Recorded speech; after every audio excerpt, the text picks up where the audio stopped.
Some betrayals cut so deep they carve out a new person entirely, and that person knows exactly how to make the betrayer bleed. The rain hammered against my apartment window like angry fists, each drop a reminder of the storm that had been brewing inside me for 3 months. I sat in the darkness, my phone glowing in my trembling hands, the voice memo that changed everything still echoing in my mind. 27 seconds. That's all it took to shatter 5 years of my life and birth something darker, something hungrier for justice. My reflection stared back at me from the black window, hollow eyes, bruised throat barely visible in the dim light, and a smile that would have terrified me just hours ago. But I wasn't the same woman who had fallen asleep next to him last night. That woman was naive, broken, desperate for love. This woman had a plan. The engagement ring sat on the coffee table like a discarded lie, its diamond catching the occasional flash of lightning. Tomorrow he would wake up to find me gone. But that would only be the beginning. Because what he said about me in that voice memo, what he really thought of me, what he'd been telling his sister behind my back, that required something far more devastating than just disappearing. I picked up my laptop and began to type. The first email would go out at exactly 9 a.m. The second at noon. By evening, everyone would know who Blake Hernandez really was. And by the time I was finished, he would understand that some women don't just break. They become unbreakable and infinitely more dangerous. The thunder rolled overhead as I smiled into the darkness. He had no idea what was coming. Before we continue, please write in the comment which country you are watching this video. We love knowing where our global family is tuning in from. And if this is your first time on this channel, please subscribe. Your support helps us bring even more epic revenge tales of life. Enjoy listening. 6 months earlier, I thought I was living in a fairy tale. You're going to love this place, Arya, Blake said, his arm wrapped around my waist as we stood in the doorway of what would become our shared apartment on Riverside Drive. The morning sun streamed through floor-to-ceiling windows, painting everything in golden light. Our first real home together. I leaned into his warmth, breathing in his familiar cologne, sandalwood and something distinctly him. After 3 years of long-distance dating while he finished his MBA at Columbia, we were finally going to be in the same city. The same home. It's perfect, I whispered, and I meant it. The hardwood floors gleamed, the kitchen had granite countertops that reflected the light beautifully, and the bedroom had a view of the Hudson River that took my breath away. Blake spun me around, his green eyes sparkling with the same excitement I felt bubbling in my chest. Perfect for my perfect girl, he said, pressing his forehead against mine. I can't believe we're finally doing this. Neither could I. After years of video calls, weekend visits, and counting down the days until we could be together, it felt surreal to be standing in our apartment.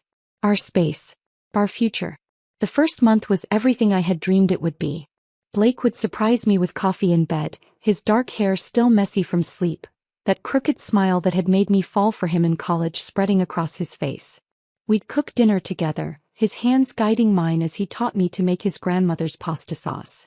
We'd fall asleep tangled together on the couch while watching old movies, and I'd wake up with his jacket draped over my shoulders. I love you, Arya Sebastian, he'd whisper into my hair during those quiet moments, and my heart would flutter like it was the first time he'd ever said it. But fairy tales, I learned, have a way of revealing their true nature when you're not paying attention. The changes started small. So small I convinced myself I was imagining them. You're wearing that to dinner? Blake asked one evening as I emerged from the bedroom in a sundress I'd always loved, yellow with tiny white flowers, something that made me feel bright and happy.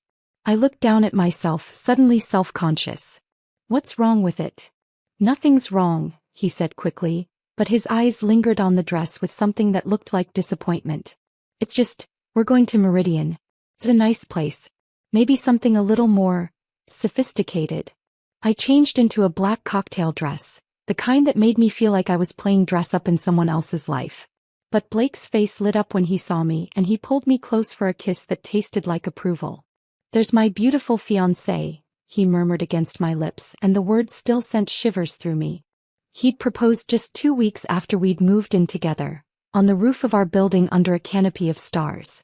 The ring was everything I'd dreamed of, a classic solitaire that caught the light and threw rainbows across the walls. At dinner he ordered for both of us without asking what I wanted. When I mentioned it later, he laughed and said he was just trying to take care of me. You always take forever to decide anyway, he said, squeezing my hand across the table. I know what you like. But he'd ordered salmon and I hated salmon. I ate it anyway, smiling and nodding as he talked about his new job at the investment firm, about the clients he was impressing, about the future he was building for us. The comments about my appearance became more frequent. My hair was too long, then too short when I cut it. My makeup was too dramatic for day, too subtle for evening. The clothes I'd worn confidently for years suddenly seemed wrong through his eyes. Too casual, too formal, too bright, too boring.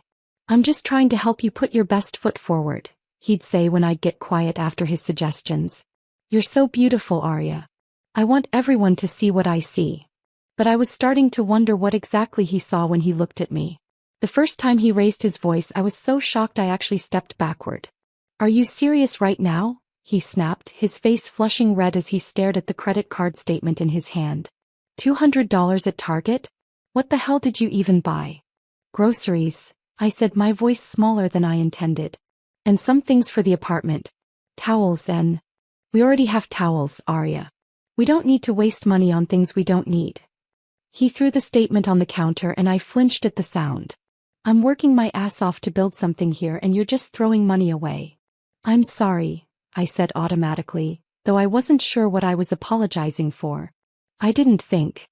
That's the problem, he said, but his voice was softer now and he reached for my hands. You don't think about how these things affect us. Affect our future. His thumbs rubbed circles on my palms, and I felt myself relaxing despite the knot in my stomach. I'm not mad at you, baby. I'm just stressed about money. You understand, right? I nodded because I did understand. He was working long hours trying to prove himself at the firm.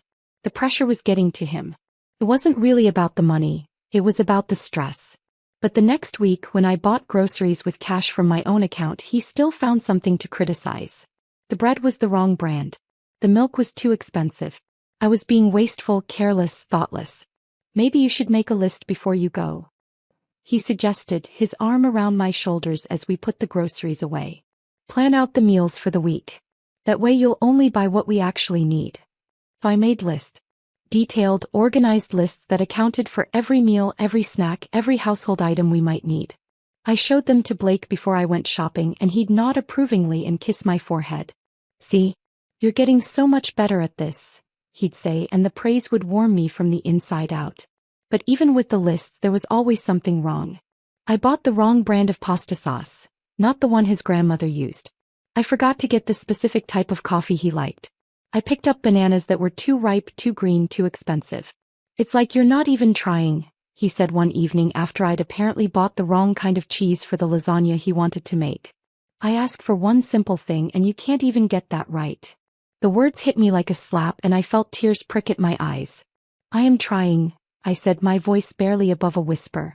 I'm trying so hard, Blake. His expression softened immediately and he pulled me into his arms. Hey, I'm sorry, he murmured into my hair. I didn't mean that. I'm just tired and I took it out on you. That's not fair. I melted into his embrace, relief flooding through me. This was the Blake I'd fallen in love with, gentle, apologetic, caring. The other Blake, the one who snapped and criticized and made me feel small, that wasn't really him. That was just stress, just the pressure of his new job, just the adjustment period of living together. I love you, he whispered, and I whispered it back, meaning it with every fiber of my being. But as the weeks passed, the gentle Blake appeared less and less frequently. The other Blake, the one who found fault with everything I did, who made me second-guess every decision, who looked at me like I was a disappointment he was trying to fix, became the norm. I started walking on eggshells, analyzing every word before I spoke, every action before I took it. Would this make him angry? Would this disappoint him? Was I being thoughtless again, careless again, not good enough again? My friends started commenting on how quiet I'd become when we went out. You okay, Arya? My best friend Luna asked one night when we met for drinks. You seem different. I'm fine, I said automatically, the response I'd perfected over the past few months. Just tired from work. But Luna's dark eyes studied my face with the intensity of someone who'd known me since college. Are you happy? With Blake, I mean. With the engagement. The question caught me off guard and for a moment I didn't know how to answer. Was I happy? I loved Blake. I was going to marry him. We were building a life together. Of course I was happy.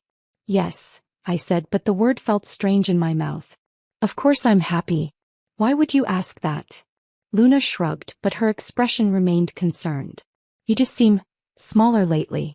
Like you're trying to take up less space. Her words haunted me for days. Was I smaller? Was I trying to take up less space? I found myself studying my reflection in the mirror, looking for signs of the person I used to be. The woman who'd graduated summa cum laude from NYU, who'd landed a job at a prestigious marketing firm, who'd once been confident enough to approach Blake at a college party and ask him to dance. Where had she gone? The answer came to me slowly in pieces like a puzzle I didn't want to solve. She'd been disappearing bit by bit, criticism by criticism, correction by correction. Every time Blake told me I was wrong, I became a little less sure of myself. Every time he fixed something I'd done, I became a little more dependent on his approval. But I pushed the thought away. This was normal, wasn't it? Relationships required compromise, adjustment, growth. Blake was helping me become a better version of myself. More organized, more thoughtful, more considerate of our shared future. The bruises started 3 months before the voice memo that would change everything. The first one was an accident. At least that's what I told myself. We were arguing about something trivial, something I can't even remember now, and I turned to walk away. Blake grabbed my wrist to stop me, his fingers digging into my skin with a desperation that surprised us both. Don't walk away from me when I'm talking to you, he said, his voice low and dangerous in a way I'd never heard before. I looked down at his hand on my wrist, at the white marks his fingers were leaving on my skin, and something cold settled in my stomach. You're hurting me, I said quietly. He released me immediately, his face cycling through shock, guilt, and something that might have been fear. God, Arya, I'm sorry. I didn't mean to, I just... He ran his hands through his hair, and when he looked at me again, his eyes were bright with unshed tears. I'm so sorry. I would never hurt you. You know that, right? I nodded because I did know that. Blake loved me. He would never hurt me on purpose. It was an accident, a moment of frustration that got out of hand. But the bruises on my wrist told a different story. 5 small dark marks that bloomed purple and yellow over the next few days. I covered them with long sleeves and bracelets, and when Blake saw me doing it, his face crumpled with guilt. I hate myself for that, he said, pulling me into his arms. I hate that I hurt you even accidentally. It will never happen again, I promise. And I believed him. Because the alternative, that the man I loved, the man I was going to marry, had hurt me on purpose, was too terrible to consider. But promises, I learned, are easier to make than to keep. The second time he said I'd provoked him. I'd been nagging him about helping with the dishes, and when I followed him into the living room to continue the conversation, he spun around so quickly that his elbow caught me in the ribs. Maybe if you didn't follow me around like a lost puppy, these things wouldn't happen, he said, but his voice was gentle, almost sad. I need space to breathe, Arya. When you crowd me like that, I get claustrophobic. So I learned to give him space. I learned to let arguments die rather than follow him when he walked away. I learned to swallow my words, to bite my tongue, to make myself smaller and quieter and less likely to provoke him. The third time there was no excuse. No accident, no provocation, no explanation that made sense. I'd simply disagreed with him about something, whether to go to his company's holiday party or spend the evening with my family, and he'd backhanded me across the face so quickly I didn't see it coming. The sound echoed through our apartment like a gunshot, and we both froze, staring at each other in shock. My cheek burned and I could taste blood where my teeth had cut my lip. Arya, he breathed, reaching for me, but I stepped back instinctively. Don't, I said, my voice shaking. Don't touch me. Baby, please, I didn't mean. You hit me. The words felt surreal coming out of my mouth. You hit me, Blake. His face crumpled and he sank onto the couch like his legs couldn't support him anymore. I know, he whispered. I know, and I hate myself for it. I don't know what's wrong with me. The stress at work, the pressure, it's making me crazy. He looked up at me with those green eyes I'd once thought were beautiful, and now they were filled with tears and desperation and something that looked like genuine remorse. I'll get help, he said. I'll talk to someone, figure out how to manage the stress better. This isn't who I am, Arya. You know this isn't who I am. And I wanted to believe him. God, how I wanted to believe him. Because if this wasn't who he was, then maybe we could fix it. Maybe we could go back to being the couple who cooked dinner together and fell asleep watching movies and whispered, I love you in the dark. Okay, I said finally, and his face flooded with relief. Okay. Get help, I said. Talk to someone. And if you ever hit me again. I won't, he said quickly. I swear to you, Arya, I will never lay a hand on you again. But even as he said it, even as I nodded and let him pull me into his arms, a small voice in the back of my mind whispered that promises from men who hit the women they claim to love aren't worth the breath they're spoken with. I should have listened to that voice. I should have packed my bags that night and never looked back. That I stayed. I stayed because I loved him. I stayed because I believed he could change. I stayed because leaving felt like admitting that the last 5 years of my life had been a lie, and I wasn't ready to face that truth. But the truth has a way of revealing itself whether you're ready or not. And 3 months later, it would arrive in the form of a voice memo that Blake never meant for me to hear. The night that changed everything started like any other. Blake was working late again, or at least that's what he told me. I'd stopped asking too many questions about his schedule months ago, after he'd snapped at me for being clingy and suspicious. I was curled up on our couch, a cup of chamomile tea growing cold on the coffee table beside me, trying to focus on the book in my lap. But the words kept blurring together, my mind wandering to the conversation we'd had that morning. I might be late tonight, Blake had said, adjusting his tie in the hallway mirror. The morning light caught the sharp line of his jaw, and for a moment he looked like the man I'd fallen in love with in college. Big presentation tomorrow. The team wants to run through it one more time. Okay, I'd said, because that's what I always said now. I'll keep dinner warm for you. He'd kissed my forehead, a brief, distracted press of lips that felt more like habit than affection. Don't wait up. This could go really late. So I hadn't waited up. I'd eaten dinner alone, cleaned the kitchen alone, and settled in with my book alone. The silence in our apartment felt heavy, oppressive in a way it never used to. There was a time when I'd enjoyed quiet evenings by myself, but now they just reminded me of how isolated I'd become. My phone buzzed on the cushion beside me, and I glanced at it expecting to see a text from Blake. Instead, it was a notification for a voice memo. From Blake. My heart did a little skip of happiness. Maybe he was thinking of me after all. Maybe he'd sent me a sweet message to brighten my evening, the way he used to when we were long distance. I picked up the phone and hit play without really looking at the details. Blake's voice filled the quiet apartment, but something was wrong immediately. He sounded different, relaxed in a way he never was with me anymore, his voice carrying the easy warmth I remembered from our early days together. Hey Meredith, he said, and my blood turned to ice. Meredith, his sister. This wasn't meant for me. I should have stopped listening. Should have hung up immediately and pretended I'd never heard it. But something in his tone, something casual and unguarded, kept me frozen in place. So I've been thinking about what you said last week, Blake continued, and I could hear the sound of traffic in the background. He was walking somewhere, probably from his office to whatever bar he was meeting his co-workers at. About Arya, I mean. My name on his lips made my stomach clench. What had Meredith said about me? What had they been discussing? You're right, Blake said, and his voice carried a note of resignation that made my hands start to shake. She's not who I thought she was when I proposed.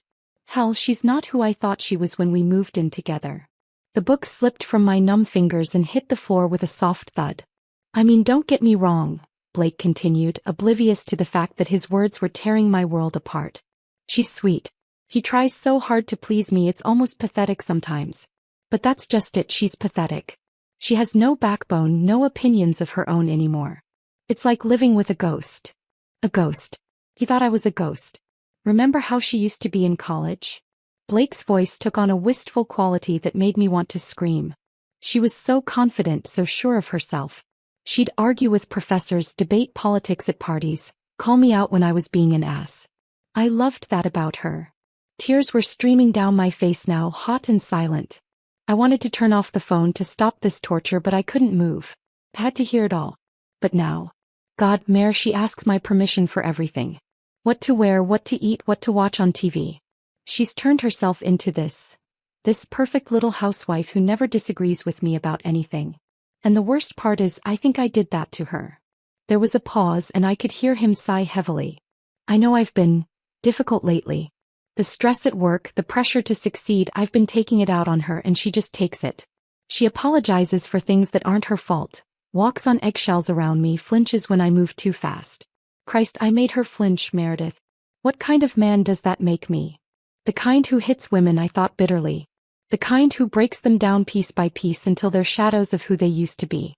But here's the thing, Blake continued, and his voice hardened in a way that made my blood run cold. I can't respect someone who won't stand up for themselves. I can't love someone who's so desperate for my approval that they'll change everything about themselves to get it. It's disgusting, honestly. Disgusting. I was disgusting to him. So yeah, you're right. I need to end it. I just don't know how. She's so fragile now, so dependent on me. If I break up with her, she'll probably fall apart completely. And then there's the apartment, the ring, all the plans we've made. He trailed off, and I could hear the sound of a door opening, voices in the background. Look, I'm at Murphy's now. We'll talk more about this later, okay? But you're right. I can't marry someone I don't respect. I just need to figure out how to let her down easy. The voice memo ended with a soft beep that seemed to echo in the sudden silence of our apartment. I sat there for a long time, staring at my phone, trying to process what I'd just heard. 27 seconds. That's all it had taken to destroy 5 years of my life, to reveal the truth I'd been too blind or too desperate to see. Blake didn't love me. He didn't even respect me. I was pathetic to him, disgusting, a ghost of the woman I used to be. And he was planning to leave me. Not because he'd realized he was abusive, not because he wanted to get help, but because I wasn't strong enough for him anymore. Because I'd let him break me, and now he was disgusted by the broken pieces. The rage that filled me then was unlike anything I'd ever experienced. It started as a cold knot in my stomach and spread outward like poison, burning through my veins until every cell in my body was screaming for justice. He'd done this to me. He'd systematically torn down my confidence, my independence, my sense of self, until I was exactly what he'd described, a pathetic ghost who lived for his approval. And now he had the audacity to be disgusted by his own handiwork? I thought about all the times I'd apologized for things that weren't my fault. All the times I'd changed my clothes because he didn't like them. All the times I'd swallowed my words, my opinions, my very self because I was so desperate to keep him happy. I thought about the bruises I'd hidden, the excuses I'd made, the friends I'd stopped seeing because Blake didn't like them. I thought about the woman I used to be, confident, opinionated, strong, and how completely she'd disappeared. But she wasn't gone, I realized. She was just buried under months of manipulation and abuse. And now, listening to Blake's casual cruelty, I could feel her clawing her way back to the surface. My phone buzzed with a text from Blake. Working late. Don't wait up. I stared at the message for a long moment, then typed back, okay. Love you. But as I hit send, I was already planning. Because Blake Hernandez had made one crucial mistake. He'd underestimated the woman he'd tried so hard to destroy. He thought I was weak, pathetic, broken beyond repair. He thought I'd fall apart when he left me, that I'd beg him to stay, that I'd blame myself for not being good enough. He had no idea that some women don't break, they transform. And the woman he'd created through months of psychological torture was about to show him exactly what she was capable of. I picked up my laptop and began to research. Blake's company, his coworkers, his clients. His social media accounts, his family, his friends. Every detail of the life he'd built, the reputation he was so proud of, the future he was planning without me. By the time he came home at 2 a.m. reeking of alcohol and barely able to walk straight, I was ready.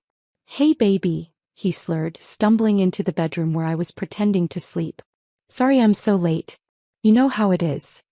I know exactly how it is, I murmured into my pillow, but he was already passed out beside me, snoring loudly.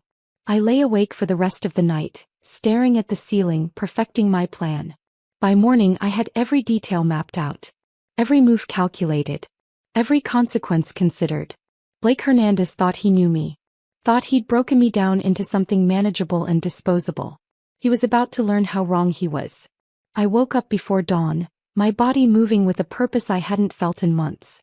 Blake was still unconscious beside me, his face slack with sleep and alcohol, completely unaware that the woman lying next to him was no longer the broken creature he'd been planning to discard.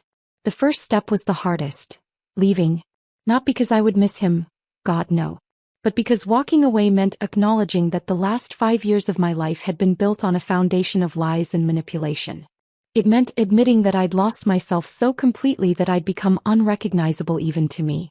But as I moved quietly through our apartment, gathering the few things that were truly mine, I felt something I hadn't experienced in months: clarity. I packed light.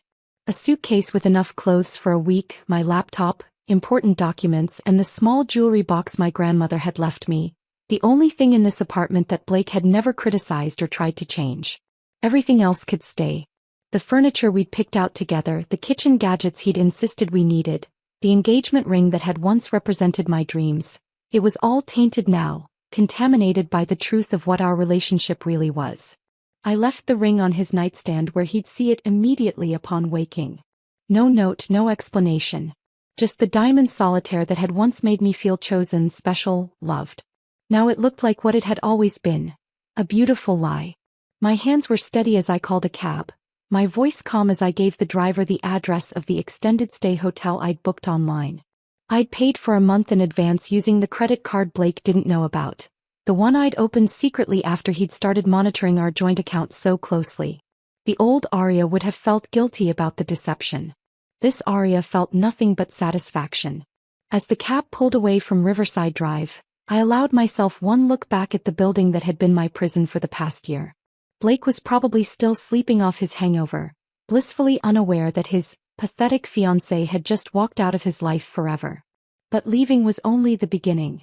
The hotel room was small but clean, with a view of the city that reminded me of possibilities rather than limitations. I set up my laptop on the small desk and began phase 2 of my plan: research. Blake Hernandez, 28, senior associate at Hartwell & Associates investment firm. Graduate of Columbia Business School. Son of Taylor and Linda Hernandez of Greenwich, Connecticut. Brother to Meredith Hernandez, a pediatric surgeon in Boston. I knew most of these facts already, but now I was looking at them through different eyes. Not as the loving fiancé who was proud of his accomplishments, but as someone who understood that reputation was everything to a man like Blake. His career, his social standing, his carefully cultivated image of success. These were the things he valued most. These were the things I was going to destroy. I started with his company. Hartwell & Associates prided itself on integrity, family values, and ethical business practices. Their website featured smiling photos of diverse employees, testimonials about work-life balance, and a prominent section about their zero-tolerance policy for harassment and domestic violence. How interesting. I spent the morning crafting emails. Not angry, emotional rants that could be dismissed as the ravings of a bitter ex-fiancé, but carefully worded, professional communications that painted a picture of a man whose private behavior was completely at odds with the company's stated values. The first email went to Blake's direct supervisor, a woman named Catherine Walsh, whose LinkedIn profile showed her posing with her husband and 2 young daughters at a charity run for domestic violence awareness. Dear Ms. Walsh, I hope this email finds you well. My name is Arya Sebastian, and until this morning I was engaged to your employee Blake Hernandez. I'm writing to inform you of some concerning behavior that I believe conflicts with Hartwell & Associates' stated commitment to ethical conduct and employee integrity. Over the past year, Mr. Hernandez has engaged in a pattern of psychological and physical abuse that has escalated significantly in recent months. I have documentation of these incidents, including photographs of injuries and recordings of threatening behavior. While I understand that personal matters don't always reflect on professional conduct, I felt it was important to bring this to your attention given the nature of Mr. Hernandez's role in client relations and his representation of your company's values. I am not seeking any specific action at this time, merely ensuring that you have all relevant information about an employee who regularly interacts with clients and colleagues.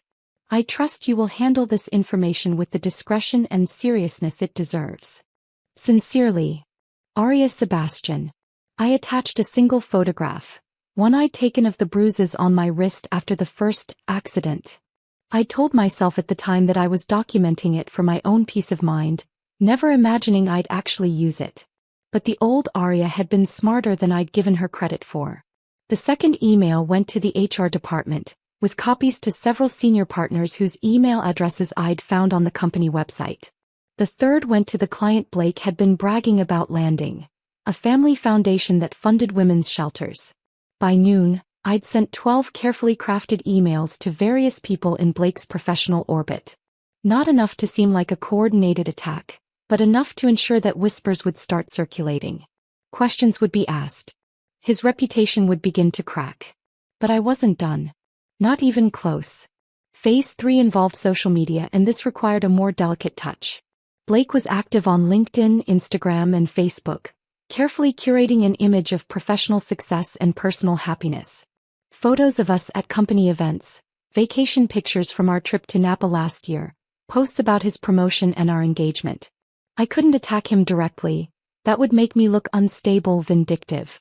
Instead, I began a subtle campaign of truth-telling that would slowly erode the perfect image he'd worked so hard to create.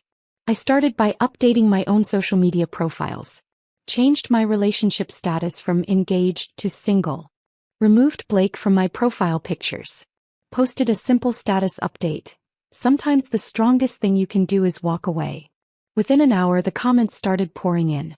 Friends who'd noticed I'd seemed different lately. Family members who'd never quite warmed to Blake. College acquaintances who remembered the confident woman I used to be. "Are you okay, honey?" my cousin Emma wrote. "If you need anything, I'm here." "So proud of you for putting yourself first," commented my old roommate from NYU. "You deserve so much better." "About time," wrote Luna, and I could practically hear the relief in her voice even through the screen. I responded to each comment with grace and gratitude, never mentioning Blake by name, never airing dirty laundry in public. But the message was clear. I had left him, and the people who knew me best were relieved. The contrast would be stark when Blake's friends and family started asking questions. When they looked at my social media and saw the outpouring of support, the obvious relief of people who cared about me. When they started to wonder what they'd missed, what signs they'd ignored. By evening, my phone was buzzing constantly with calls and texts from people who'd seen my posts. I answered some, ignored others, and carefully crafted my responses to paint a picture of a woman who'd found the strength to leave a bad situation. "I'm okay," I told my sister when she called, her voice tight with worry. "I'm actually better than I've been in a long time." "What happened, Arya? You seemed so happy with him." "I thought I was," I said, and for the first time, I allowed a note of sadness to creep into my voice. But sometimes we mistake control for love. Sometimes we don't realize how small we've become until we remember what it feels like to breathe freely. My sister was quiet for a long moment. "Did he hurt you?" "Not in the ways that leave scars you can see," I said carefully. "But yes. He hurt me." "Oh honey. I'm so sorry. I should have seen." "No," I interrupted. "This isn't on you. This isn't on anyone but him. And now it's over." But it wasn't over. Not by a long shot. As night fell, I sat in my hotel room and waited. Blake would have found the ring by now. He'd have tried calling me, texting me, maybe even gone to my office looking for me. He'd be confused, then angry, then probably relieved that I'd made the breakup easy for him. He had no idea what was coming. My phone rang at 11:47 p.m. Blake's name flashed on the screen, and I let it go to voicemail. The voicemail was exactly what I expected. Confusion masquerading as concern, with an undertone of irritation that I dared to inconvenience him. "Arya, what the hell? I wake up and you're gone, your ring is on the nightstand and you won't answer your phone? Look, I know we've been having some problems lately, but this is crazy. Just call me back, okay? We can work this out. We always do. We always do." As if our working things out hadn't always meant me apologizing, me changing, me shrinking myself down to fit his expectations. I deleted the voicemail without listening to it again. The second call came 20 minutes later. This time I answered. "Arya, thank God. Where are you? Are you okay?" His voice was different now, higher, more frantic. The emails had probably started reaching their targets. "I'm fine, Blake," I said, my voice calm and steady. "Better than I've been in months, actually." "What's going on? Why did you leave? And why the hell are people from my office calling me asking about?" He stopped abruptly. "Asking about what?" I prompted sweetly. "You know what," he said, and now his voice carried the edge I knew so well. "What did you tell them, Arya?" I told them the truth. The silence stretched between us, heavy with implications. I could practically hear him calculating, trying to figure out how much damage I could do, how much I actually knew. "The truth?" he finally said, and he was trying for his old charming tone, the one that used to make me melt. "Come on, baby. You're upset, I get it. We've both been under a lot of stress lately. But don't you think you're being a little dramatic?" Dramatic. There was the word I'd been waiting for. The one he always used when I dared to have feelings he didn't approve of. Am I being dramatic, Blake? Or am I finally being honest? Honest about what? We had some fights, sure, but every couple. You hit me, I said quietly, and the words hung in the air like a blade. Another silence. Longer this time. That was an accident, he said finally. You know that was an accident. I would never. Which time? I interrupted. The first time when you grabbed my wrist so hard you left bruises? The second time when your elbow just happened to catch my ribs? Or the third time when you backhanded me across the face? I have pictures, Blake. Of the bruises. Time-stamped photos that show exactly when each incident occurred. I also have recordings. This was a lie, but he didn't know that.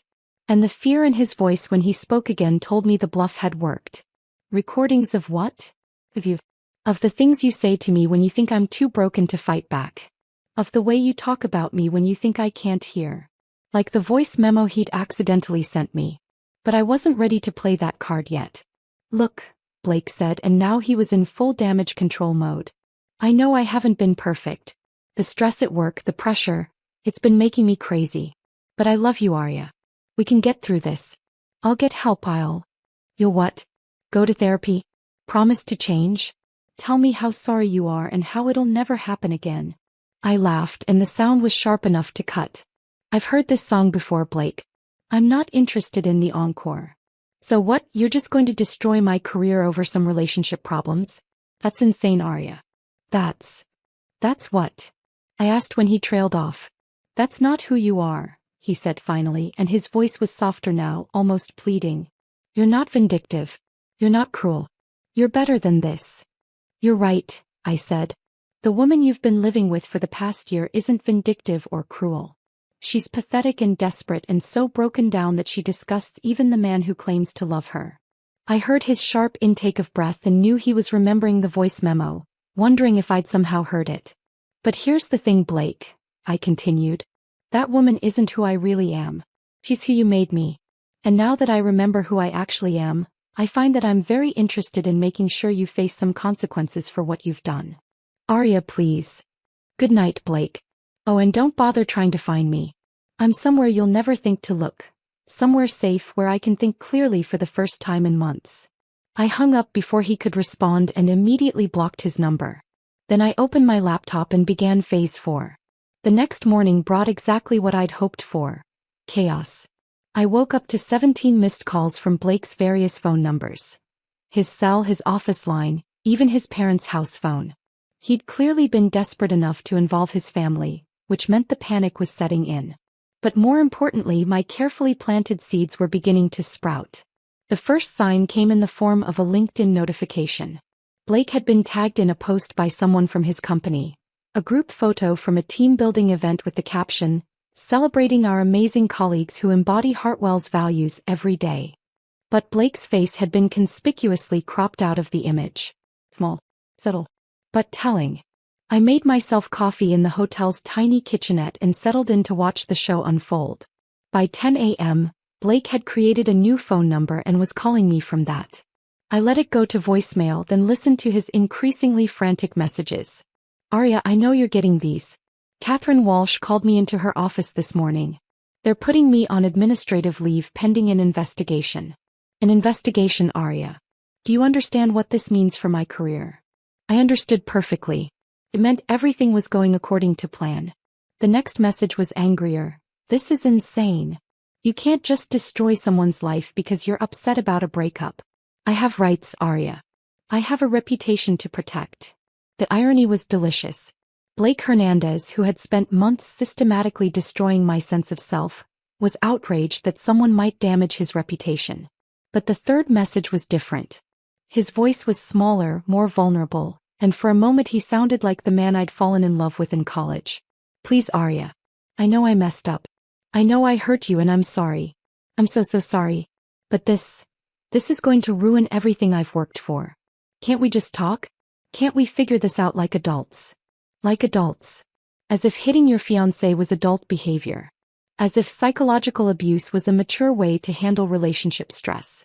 I deleted the messages and checked my email. The responses were better than I'd dared to hope. Catherine Walsh had written back personally, thanking me for bringing the matter to their attention and assuring me that Hartwell and Associates took such allegations very seriously. The HR department had sent a formal acknowledgement of my complaint and a request for any additional documentation I might have. But the most satisfying response came from the family foundation Blake had been courting. Their executive director, a woman named Dr. Sarah Martinez, had written a lengthy email expressing her shock and disappointment. She'd also mentioned that they would be re-evaluating their potential partnership with Mr. Hernandez and Hartwell and Associates in light of these serious allegations. Blake's golden client, the one he'd been bragging about for months, was slipping through his fingers. I spent the morning making more calls, reaching out to mutual friends and acquaintances with carefully crafted conversations that painted a picture without explicitly stating facts. "I just wanted you to know that Blake and I have ended our engagement," I told his college roommate Marcus, who'd always seemed like a decent guy. "I'm doing well, but I wanted to reach out because I know you two are close, and I didn't want you to be blindsided if he seems different lately." "Different how?" Marcus asked, concern evident in his voice. "I think he's been under a lot of pressure," I said carefully. "Work stress, maybe some other issues. He's been not himself. I just hope he gets the help he needs." It was masterful, really. I wasn't making accusations or sharing details, just expressing concern for Blake's well-being in a way that would make Marcus start paying closer attention to his friend's behavior. And when Blake inevitably started ranting about his crazy ex-fiancé, who was trying to ruin his life, Marcus would remember this conversation and wonder what he'd missed. I had similar conversations with 3 other mutual friends, each one carefully calibrated to plant seeds of doubt without crossing the line into obvious manipulation. By afternoon, the social media response was becoming impossible to ignore. My simple post about walking away had generated over 200 comments and shares, with friends and family members sharing their own stories of leaving toxic relationships. The outpouring of support was genuine and overwhelming, and it painted a stark contrast to Blake's online presence, which had gone completely silent. That silence was telling. Blake was usually active on social media, posting about work achievements, sharing articles about investment strategies, maintaining his carefully curated image of success. But today, nothing. He was probably too busy dealing with the fallout to worry about his online persona. Or maybe his lawyers had advised him to stay quiet. The thought made me smile. If Blake had already lawyered up, it meant he understood the seriousness of his situation. It meant he was scared. Good. My phone rang at 3 p.m. Unknown number, but I recognized the area code. Greenwich, Connecticut. Blake's parents. I answered on the 4th ring. "Aria, dear, it's Linda Hernandez." Blake's mother's voice was strained, carefully controlled in the way that suggested she was working very hard to remain polite. "I hope you don't mind me calling. Blake gave me your number." "Of course not, Mrs. Hernandez. How are you?" "Well, I've been better, to be honest. Blake told us about the situation. About your engagement ending." "Yes," I said simply. "I'm sorry you had to find out this way." He also mentioned that there might be some misunderstandings about what happened between you two. Some things that might affect his job. Misunderstandings. That was one way to put it. "I'm not sure what Blake told you," I said carefully, "but I haven't misunderstood anything. I've simply been honest about my experiences." There was a long pause. Linda Hernandez was a smart woman. I'd always liked her during our previous interactions. She'd raised 2 successful children and had been married to a prominent attorney for over 30 years. She knew how to read between the lines. "Aria," she said finally, her voice softer now, "did my son hurt you?" The question hung in the air between us, heavy with implications. I could lie, deflect, protect Blake's relationship with his family. The old Aria might have done exactly that. But the old Aria was gone. "Yes," I said quietly. "He did." I heard her sharp intake of breath, followed by a long silence. "I'm so sorry," she whispered finally. "I'm so sorry. I had no idea. He always spoke about you with such love." "I'm sure he did," I said, and I meant it.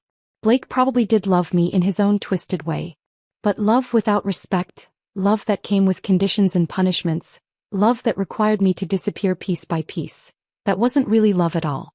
"What can I do?" Linda asked. "How can I help?" The question surprised me. I'd expected her to defend her son, to make excuses, to try to minimize what had happened. Instead, she was offering to help me. Just don't make excuses for him, I said. Don't let him convince you that this was my fault, or that I'm exaggerating, or that it was just stress from work. What he did to me he chose to do. And if he doesn't face real consequences, he'll do it to someone else. You're right, she said, and her voice was stronger now. You're absolutely right. I raised him better than this. We raised him better than this. After we hung up, I sat in my hotel room and felt something I hadn't experienced in months. Validation. Blake's own mother believed me. She wasn't making excuses or trying to protect him. She was holding him accountable. It was more than I dared to hope for. But the day wasn't over yet. At 6 p.m. my phone buzzed with a text from an unknown number. We need to talk. Meet me at Café Luna on 42nd Street. 1 hour. Come alone.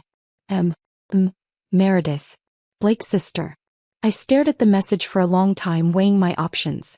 Meeting with Meredith could be dangerous. She might be trying to help Blake, to convince me to back down, to find some way to minimize the damage I was causing. But it could also be an opportunity. Meredith was the one Blake had been talking to in that voice memo, the one who'd apparently agreed that he should leave me. She knew things about her brother that I didn't, had seen sides of him that he'd kept hidden from me. And if I was very careful, very smart, I might be able to turn Blake's own sister into an ally. I grabbed my coat and headed for the door. Café Luna was crowded with the after-work rush, the air thick with the scent of coffee and the low hum of conversation. I spotted Meredith immediately. She had Blake's green eyes and dark hair, but where his features had become sharp with cruelty over the past year, hers remained soft with what looked like genuine concern. She was sitting in a corner booth, her hands wrapped around a coffee cup like she was trying to warm herself from the inside out. When she saw me approaching, she stood up quickly, and I was surprised to see tears in her eyes. "Arya," she said, and her voice was thick with emotion. "Thank you for coming. I wasn't sure you would." I slid into the booth across from her, studying her face carefully. "Your brother sent you, didn't he? To try to convince me to back down." Meredith's laugh was bitter. "Blake doesn't know I'm here. If he did, he'd probably never speak to me again." She took a shaky sip of her coffee. "I came because I owe you an apology. A huge one. This wasn't what I'd expected. I'd prepared for manipulation, for guilt trips, for attempts to make me feel sorry for Blake. I hadn't prepared for an apology." "For what?" I asked carefully. "For not speaking up sooner. For not seeing what was happening to you. For..." She paused, her eyes filling with fresh tears. "For encouraging him to leave you instead of encouraging him to get help." My blood ran cold. So she had been part of those conversations, had been advising Blake on his relationship. But her words suggested something different than what I'd assumed. "What do you mean?" I asked. Meredith set down her coffee cup with shaking hands. "Blake's been calling me for months, complaining about you. About how you'd changed, how you weren't the woman he fell in love with anymore. How you were clingy and needy and..." She swallowed hard. "And pathetic." Each word hit me like a physical blow, even though I'd already heard them in the voice memo. Hearing them repeated by his sister somehow made them worse. "At first I told him that relationships go through rough patches," Meredith continued. "That maybe you were just adjusting to living together, that he needed to be patient. But he kept calling, kept complaining, and eventually I started to believe him." She looked up at me then, and the guilt in her eyes was unmistakable. "I told him that if he was that unhappy, maybe he should end things.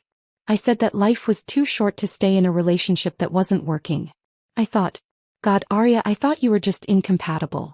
I thought maybe you really had become someone different, someone he couldn't love anymore. But..." I prompted, sensing there was more. "But then I saw you at Mom and Dad's anniversary party last month.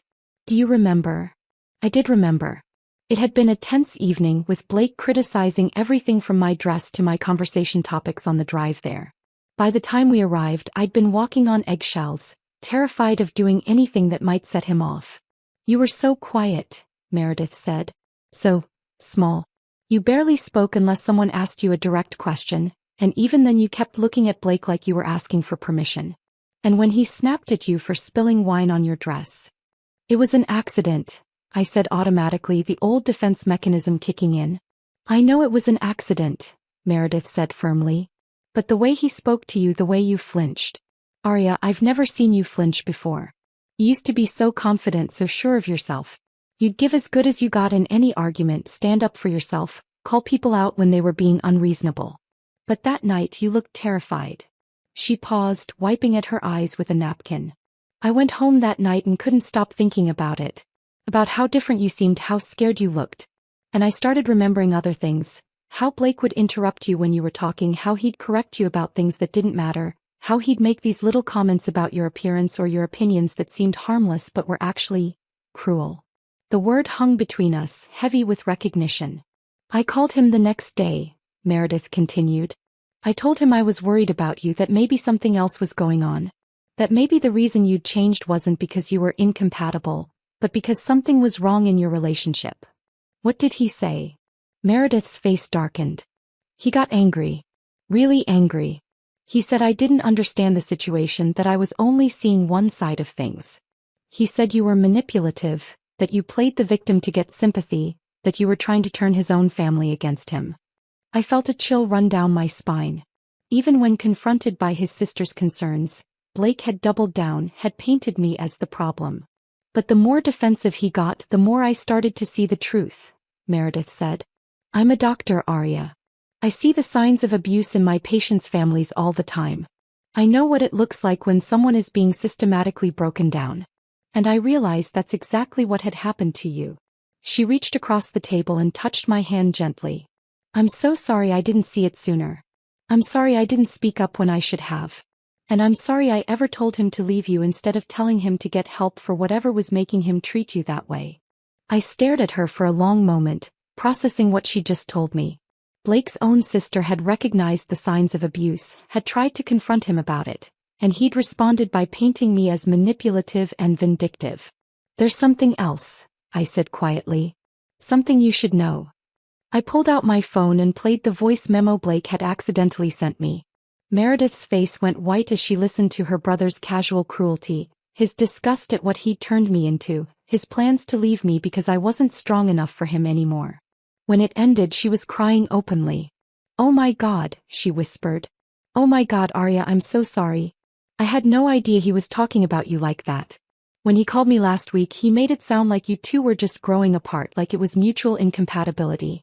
He never told me he thought you were pathetic. But you did tell him he should leave me, I said, not accusingly, just stating a fact. Yes, she admitted. But not because I thought you were the problem. I told him that if he couldn't love and respect you the way you deserved, then he should let you go so you could find someone who would. I thought maybe if he left, you'd have a chance to heal, to become yourself again. I studied her face, looking for signs of deception, but all I saw was genuine remorse and anger. Anger at her brother for what he'd done, and at herself for not stopping it sooner. Why are you telling me this? I asked. Because what you're doing, exposing him, making sure there are consequences, it's exactly what should happen. Blake has always been able to charm his way out of trouble, to convince people that his problems are someone else's fault. But this time he can't. This time there's evidence. There are witnesses. There's you refusing to be silenced. She leaned forward, her eyes intense. I want to help you, she said. I want to make sure he faces real consequences for what he's done. Not just losing his job, but understanding that his actions have destroyed lives. That he's become someone our parents didn't raise him to be. How? I asked. Meredith was quiet for a moment, then pulled out her own phone. Blake doesn't know this, but I've been recording our conversations for the past month. Ever since I started suspecting what was really going on. My heart started beating faster. Recording them? I'm a mandated reporter, she explained. When I suspect abuse, I have to document it. I started recording our calls as evidence in case something happened to you. In case you needed proof of what he was really like. She scrolled through her phone and showed me a list of audio files, each one dated and labeled with Blake's name. There are hours of recordings here, Arya. Blake talking about you, about your relationship, about the things he's done. He said things to me that he would never say in public, things that show exactly who he really is.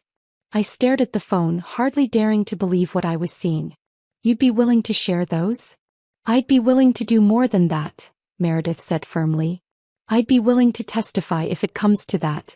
To go on record about what I've observed, what I've heard.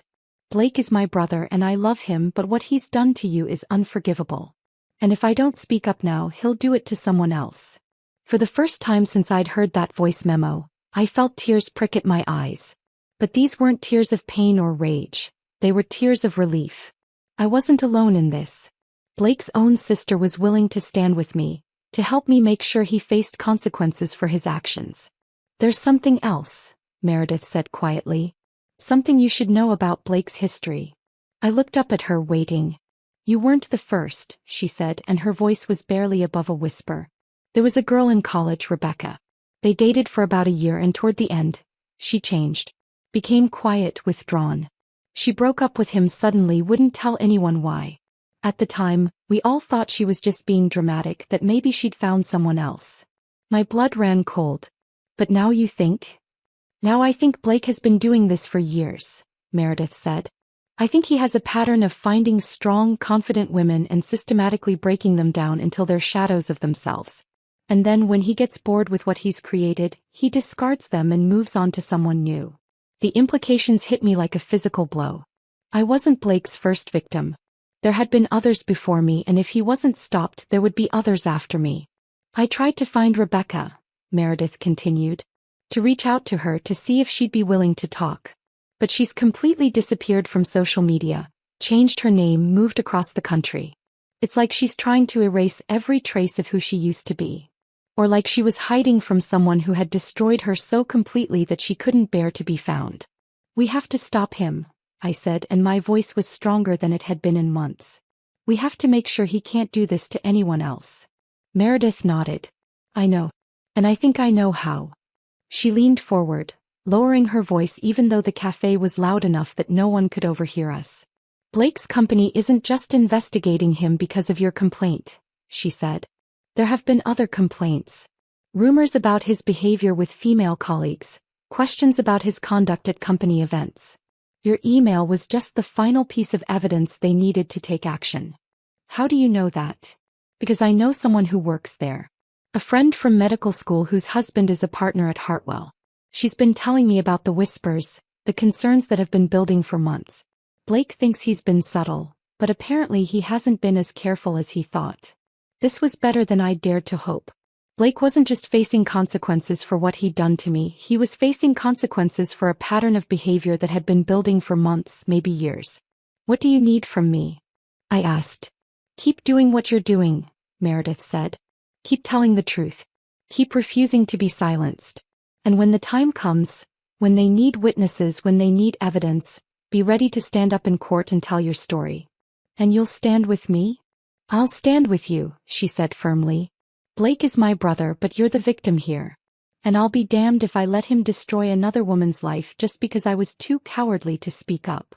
We sat in silence for a moment, the weight of what we were planning settling between us. "He's going to be furious when he finds out you're helping me," I said finally. Meredith's smile was grim. "Let him be furious. I've spent too many years making excuses for Blake's behavior, telling myself that his problems were just stress or immaturity or bad luck. But the truth is he's become someone dangerous. Someone who hurts people and then blames them for being hurt." She stood up, gathering her coat and purse. "I'll send you copies of the recordings tonight," she said. "And I'll start reaching out to other people who might have information. College friends, former colleagues, anyone who might have seen signs of this pattern." "Meredith," I said as she turned to leave. "Thank you. For believing me. For helping me. For seeing me." Her eyes filled with tears again. "I should have seen you sooner," she said. "I should have protected you when I had the chance. But I'm going to make sure Blake never gets the chance to hurt anyone else the way he hurt you." After she left, I sat in the cafe for a long time, processing everything that had just happened. Blake's own sister was now working against him. His company was investigating him for a pattern of behavior, not just my isolated complaint. There were recordings of him revealing his true nature, witnesses who had seen the signs of abuse. The web I'd started weaving that morning was becoming stronger, more complex, more inescapable. But I wasn't done yet. Not even close. I pulled out my phone and began typing a new email. This one was going to Rebecca, Blake's college girlfriend. Meredith might not have been able to find her, but I had resources she didn't. I had motivation she couldn't match. And I had a feeling that Rebecca had been waiting years for someone to ask her the right questions. Blake Hernandez thought he could destroy women and walk away unscathed. He thought his victims would stay silent, stay broken, stay hidden. He was about to learn how wrong he was. 3 days later, Blake's world began to collapse in earnest. I woke up in my hotel room to 17 missed calls and 43 text messages, not from Blake this time, but from numbers I didn't recognize. Word was spreading faster than I'd anticipated and people were choosing sides. The first call I returned was from Catherine Walsh at Hartwell & Associates. "Miss Sebastian," she said, her voice professional but warm. "Thank you for taking my call. I wanted to update you on our investigation into Mr. Hernandez's conduct." I sat up straighter, my heart racing. "Of course. Based on your complaint and several others that have come to light, we've decided to terminate Mr. Hernandez's employment effective immediately. We've also reported our findings to the appropriate authorities, as some of the allegations suggest criminal behavior." Criminal behavior. The word sent a chill through me but also a surge of satisfaction. Blake was finally facing real consequences. "I want you to know," Catherine continued, "that your courage in coming forward has given other women the strength to speak up. Without your initial complaint, we might never have uncovered the full scope of Mr. Hernandez's misconduct." Other women. Plural. Blake had been busy. "Can you tell me anything about the other complaints?" I asked. "I can't share details, but I can tell you that they paint a consistent picture of a man who uses his position and charm to manipulate and control women. Your experience, unfortunately, was not unique." After we hung up, I sat in stunned silence. I'd known intellectually that Blake probably had other victims, but hearing it confirmed was different. It made his treatment of me feel less personal and more calculated. He hadn't broken me down because I was weak or flawed, but because that's what he did. It was his pattern, his method, his choice. The second call was from Detective Maria Santos with the NYPD's Special Victims Unit. "Miss Sebastian, I understand you've made allegations against Blake Hernandez regarding domestic violence and psychological abuse. I'd like to schedule a time to speak with you about pressing formal charges." Formal charges. The words made my hands shake, but not with fear, with anticipation. "Yes," I said without hesitation. "I'd like that very much." We scheduled a meeting for the following day, and Detective Santos mentioned that they'd already received similar complaints from 2 other women. Blake's house of cards was falling faster than even I had hoped. But the most satisfying call came from an unknown number with a California area code. "Is this Aria Sebastian?" The voice was soft, hesitant, but there was something familiar about it. "Yes, this is Aria. My name is Rebecca Martinez. I used to be Rebecca Walsh, but I changed my name after college. I got your email." My heart stopped. Blake's college girlfriend, the one who had disappeared so completely that even his sister couldn't find her. "Rebecca," I breathed. "Thank you for calling. I wasn't sure you would." "I almost didn't," she admitted. "I've spent 8 years trying to forget Blake Hernandez ever existed. But when I read your email, when I saw that he'd done to you what he did to me..." Her voice broke slightly. I couldn't stay silent anymore. We talked for 2 hours. Rebecca's story was heartbreakingly similar to mine. The gradual erosion of her confidence, the constant criticism disguised as concern, the isolation from friends and family, the escalating control and eventual violence. "He broke my arm," she said quietly.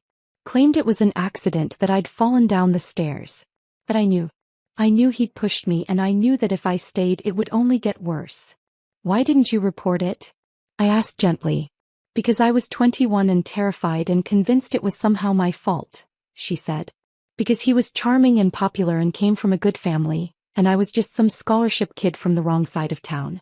Who would have believed me?" "I believe you," I said. "And I think a lot of other people will too." Rebecca was quiet for a long moment. "You really think we can stop him?" "I think we already are stopping him," I said. "He's lost his job, he's under criminal investigation, and his reputation is in ruins. But more importantly, we're making sure everyone knows what he really is. The next woman he tries to charm won't be going in blind." "I want to help," Rebecca said suddenly. "I want to testify or give a statement or whatever you need. I've been hiding for 8 years, but I'm tired of being afraid. I'm tired of letting him win." By the end of the week, Blake's situation had gone from bad to catastrophic. The story had been picked up by a local news blog that specialized in exposing powerful men who abused women. The headline read, "Investment firm fires employee after multiple domestic violence allegations." The article was carefully written to avoid libel, but it painted a clear picture of a man whose professional success had masked a pattern of personal cruelty. It mentioned that multiple women had come forward, that criminal charges were being considered, and that the investigation was ongoing. Blake's LinkedIn profile disappeared. His Instagram went private. His Facebook account was deactivated entirely. But the most devastating blow came from an unexpected source: his own parents. I was having coffee with Meredith when she got the call from her mother. "Mom," Meredith answered, putting the phone on speaker at my nod. "What's wrong?" "We've asked Blake to leave the house," Linda Hernandez said, her voice heavy with exhaustion. We can't have him here anymore. Not after what we've learned." "What do you mean?" Meredith asked, though I could see in her eyes that she already knew. "We hired a private investigator," Linda said. "After Aria told me what Blake had done to her, we needed to know the truth. We needed to know if our son was really capable of." She trailed off, unable to finish the sentence. "And there have been others, Meredith. Not just Rebecca and Aria. At least 3 other women over the years, maybe more. The investigator found police reports that were never filed, hospital records with suspicious explanations, restraining orders that were dropped after Blake's lawyers got involved." I felt sick. 5 women, possibly more. Blake had been systematically destroying lives for nearly a decade, and he'd been getting away with it because his victims were too scared, too isolated, or too broken to fight back. "We've also discovered some financial irregularities," Linda continued. "Money missing from accounts, credit cards opened in other people's names. Blake hasn't just been abusing women, he's been stealing from them. Financial abuse. Another layer to Blake's pattern of control that I hadn't even considered. But it made perfect sense. Isolate your victim emotionally, then make them financially dependent so they can't leave." "We're cutting him off completely," Linda said, her voice growing stronger. "No more money, no more support, no more excuses. We've also decided to establish a foundation in Aria's honor, and Rebecca's and all the other women whose names we may never know. We're going to fund domestic violence shelters and legal aid for abuse survivors." I felt tears streaming down my face. Blake's own parents were not only holding him accountable, they were actively working to help his victims and prevent future abuse. "Mom," Meredith said softly, "I'm proud of you. I know this can't be easy." "It's not," Linda admitted. "But it's necessary. We failed those women by raising a son who could do such things. The least we can do now is try to make amends." After the call ended, Meredith and I sat in silence for a long time. "He's completely alone now," she said finally. "No job, no family support, no friends who will associate with him. His reputation is destroyed, he's facing criminal charges, and everyone he's ever hurt is finally speaking up." "Good," I said, and I meant it. "He deserves to feel as isolated and powerless as he made all of us feel." But even as I said it, I knew this wasn't really about revenge anymore. It had become something bigger. A reckoning not just for Blake but for a system that had allowed him to operate unchecked for so long. The final piece of the puzzle came together the following Monday, when Detective Santos called with an update. "We've arrested Blake Hernandez," she said without preamble. "Multiple charges including assault, battery, stalking, and financial fraud. Bail has been set at $500,000. "Will he make bail?" I asked. "Unlikely. His assets have been frozen pending the financial investigation, and his family has made it clear they won't be posting bond. He'll be staying in custody until trial." Blake Hernandez, who had once seemed so powerful, so untouchable, was sitting in a jail cell. The man who had made me feel small and worthless and afraid was now the one who was powerless. But the most satisfying moment came 3 days later, when I received a letter forwarded from my old address. Blake had written to me from jail. "Aria, I know you probably don't want to hear from me, but I need you to understand something. I never meant for things to go this far. I never meant to hurt you the way I did. I've been doing a lot of thinking in here, and I realize now that I was sick. The pressure, the stress, the need to control everything. It made me into someone I didn't recognize. Someone I hate. I know I can't undo what I did to you, to Rebecca, to the others.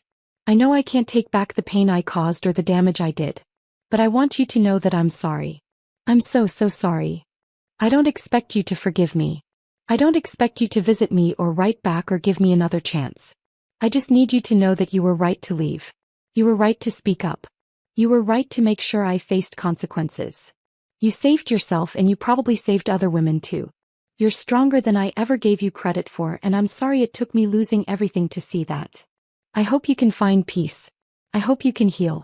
I hope you can become the woman you were before I broke you down. I'm sorry, Blake. I read the letter 3 times, looking for signs of manipulation, for hidden threats or attempts to make me feel guilty. But all I found was what seemed like genuine remorse and acknowledgement of responsibility. It didn't change anything. It didn't undo the months of abuse or erase the trauma he'd caused. But it did give me something I hadn't expected: closure. Blake Hernandez finally understood what he'd done. He finally saw me as a person rather than an object to be controlled. And he finally faced the consequences of his choices. I folded the letter carefully and put it in my desk drawer. Not because I wanted to keep it as a memento, but because it was evidence of something important. Abusers could change, could recognize their behavior, could take responsibility for their actions. It was too late for Blake and me. Too late for Blake and Rebecca and all the other women whose lives he'd damaged. But maybe if he truly meant what he'd written, it wasn't too late for him to become someone different. Someone who would never hurt another woman again. 6 months later, I stood in the bathroom of my new apartment, looking at my reflection in the mirror. The woman staring back at me was someone I barely recognized. Not because she was broken or diminished, but because she was stronger than I'd ever imagined possible. My hair was shorter now, cut in a style that made me feel confident and professional. My eyes were clear and bright, no longer clouded with fear or self-doubt. The bruises had long since faded, but more importantly, so had the invisible wounds that had taken so much longer to heal. The apartment was mine. Truly mine. I'd paid for it with money from the settlement Blake's family had insisted on providing, despite my initial reluctance to accept it. Linda Hernandez had been adamant that it was the least they could do, and I'd finally agreed when I realized the money could help me rebuild my life completely. It was a small 1-bedroom in Brooklyn with exposed brick walls and large windows that let in streams of golden sunlight. Every piece of furniture, every decoration, every detail had been chosen by me for me. No one else's opinions or preferences had influenced my decisions. For the first time in years, I was living in a space that reflected who I actually was. My phone buzzed with a text from Luna. "Ready for tonight? I'm so proud of you." Tonight was the launch of the Linda Hernandez Foundation for Domestic Violence Survivors, the organization Blake's parents had established in honor of his victims. I'd been asked to speak at the inaugural fundraising dinner, to share my story and help raise awareness about the subtle signs of abuse that so many people missed. The old Aria would have been terrified at the thought of speaking publicly about such personal trauma. But this Aria, the one who had found her voice again, who had learned to trust her own perceptions, who had discovered that she was far stronger than anyone had given her credit for, was looking forward to it.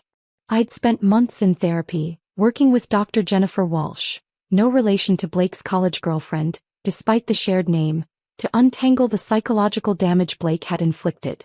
It had been hard work, harder than anything I'd ever done, but it had been worth it. Trauma doesn't define you, Dr. Walsh had told me during one of our early sessions. How you respond to it, how you heal from it, how you use it to help others, that's what defines you.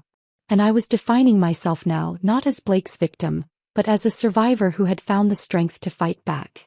The criminal trial had been difficult but ultimately satisfying.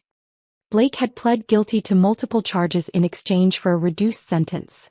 5 years in prison followed by mandatory counseling and a permanent restraining order against contacting any of his victims.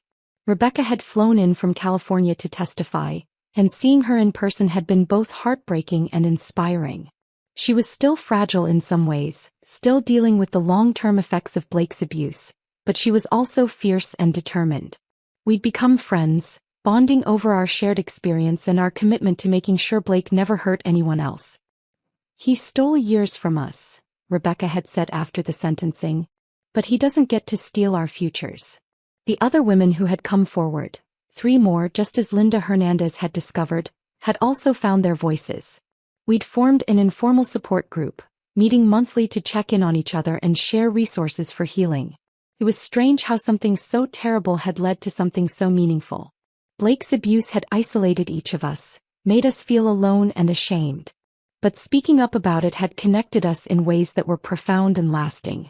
I checked my watch and realized it was time to get ready for the dinner.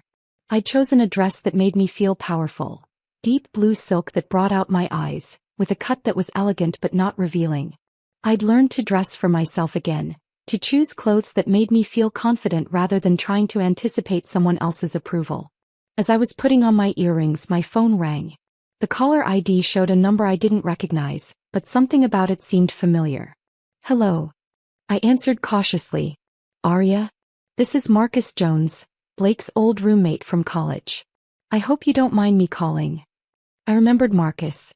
He'd seemed like a decent guy during the few times I'd met him, and I'd reached out to him months ago as part of my campaign to expose Blake's true nature. Of course not, I said. How are you? I'm good, thanks. I'm actually calling because I wanted you to know something. About Blake and about what you did. I waited, not sure where this was going.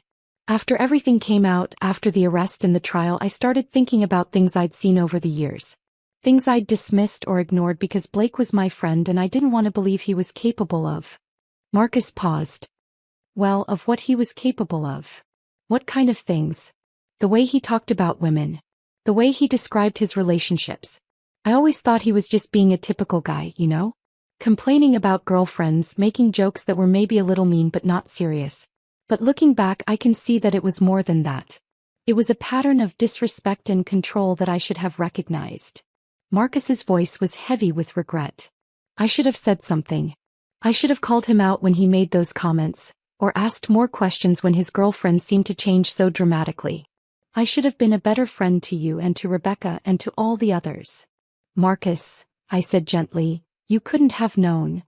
But I could have, he interrupted. That's the thing. The signs were there. I just chose not to see them because it was easier to believe that Blake was a good guy who sometimes said stupid things than to confront the possibility that my friend was an abuser. He was quiet for a moment, then continued. I wanted to call because I'm starting a group for men who want to learn how to recognize and interrupt abusive behavior. Men who want to be better allies, better friends, better human beings. And I wanted to ask if you'd be willing to speak to us sometime. To help us understand what we should be looking for, what we should be doing differently. The request surprised me, but it also filled me with hope. Change didn't just have to come from survivors speaking up. It could come from bystanders learning to see and act. I'd be honored to speak to your group, I said. Thank you for doing this work, Marcus. Thank you for being willing to look at your own behavior and change it. Thank you for being brave enough to speak up, he replied. You saved lives, Arya. You know that, right? Not just your own, but the lives of women Blake would have hurt in the future. After we hung up, I sat for a moment, absorbing his words. I had saved lives. By refusing to stay silent, by refusing to accept Blake's version of reality, by fighting back with everything I had, I'd prevented other women from going through what I'd experienced. It was a responsibility I didn't take lightly, but it was also a source of strength. My pain had purpose now. My trauma had been transformed into something that could help others. I finished getting ready and called a cab to take me to the hotel where the foundation dinner was being held. As the city lights blurred past the window, I thought about the speech I was going to give, about the story I was going to tell. It wasn't a story about being a victim. It was a story about finding the strength to fight back, about refusing to let someone else's cruelty define your worth, about the power of speaking truth even when it's difficult and dangerous. It was a story about transformation, not just my own, but the transformation that was possible when people chose courage over comfort, truth over convenience, justice over silence. The hotel ballroom was filled with people who had come to support the Foundation's mission. I saw familiar faces. Meredith and her parents, Rebecca and her new boyfriend, Dr. Walsh and several other therapists who worked with abuse survivors, Detective Santos and other law enforcement officials who specialized in domestic violence cases. But I also saw strangers. People who had been touched by stories like mine, who wanted to be part of the solution, who believed that change was possible. When it was time for my speech, I walked to the podium with steady steps and a clear voice. I looked out at the audience and saw not judgment or pity, but respect and hope. My name is Arya Sebastian, I began, And I'm here tonight not as a victim but as a survivor. I'm here to tell you that abuse doesn't always look like what you think it does.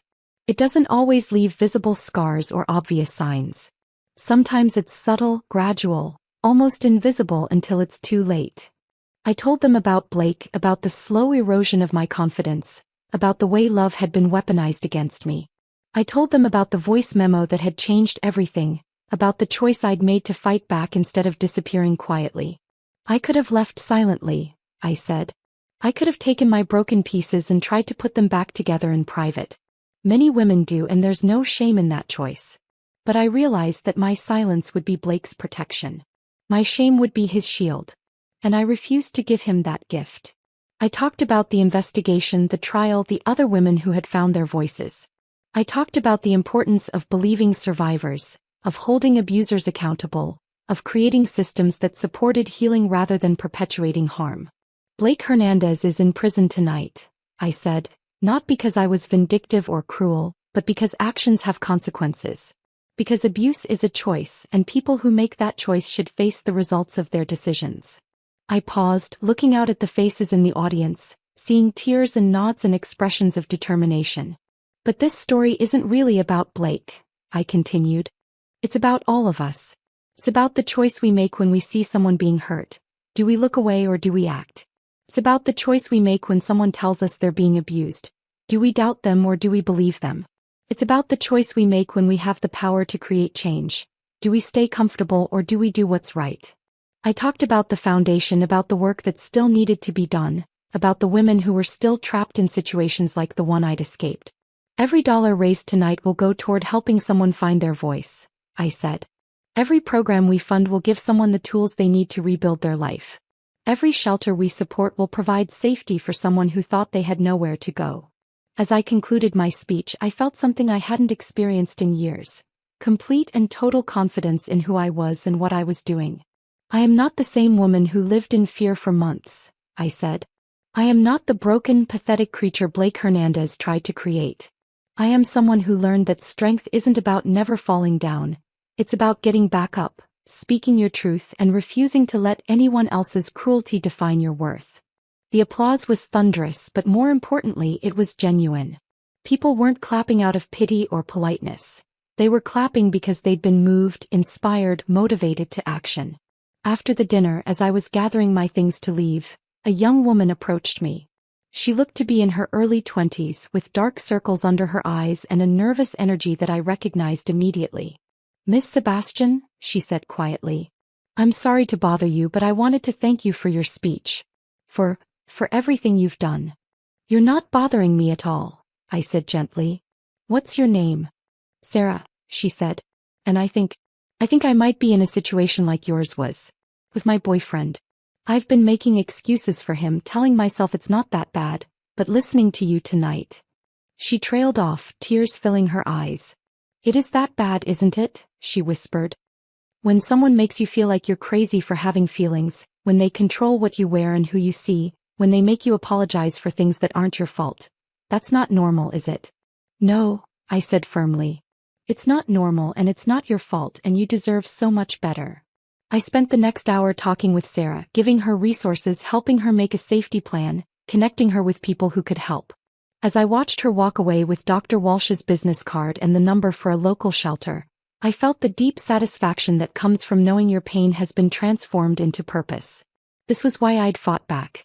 Not just for myself, but for Sarah and all the other women who needed to know they weren't alone, weren't crazy, weren't worthless. Blake Hernandez had tried to destroy me, but instead he'd created something he never could have imagined. A woman who was unbreakable, unsilenceable, and absolutely committed to making sure no one else suffered the way I had.